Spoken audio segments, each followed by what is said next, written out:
một con chim nhá chứ cái gì thế nó còn thì đây không nhung ê này đây thì bằng chân nọ thì là ác tính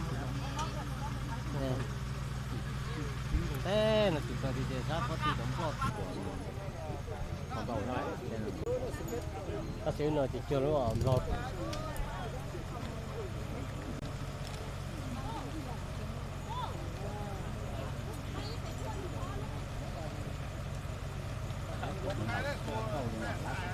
cho nó có che của ăn lời nó tiếp đây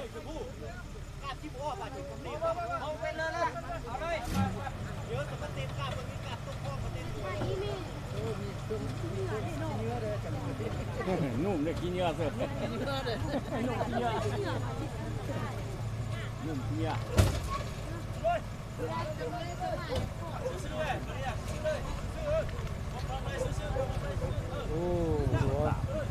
bạn nó giờ mà ruột tàn đâu tại ruột theo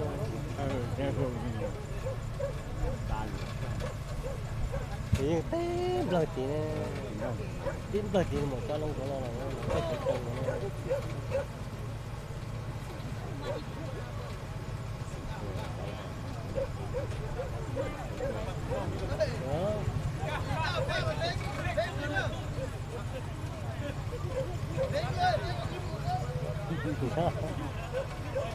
ให้บินมันเพิ่มทางนี้ก็ได้สอนเราตัวเองเขียนสักครั้ง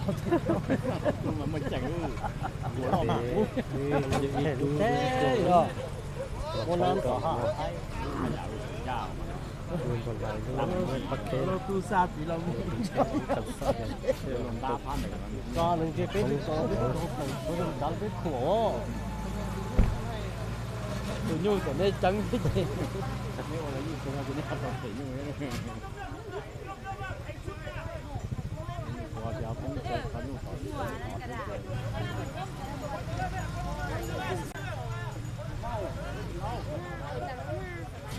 ๆมา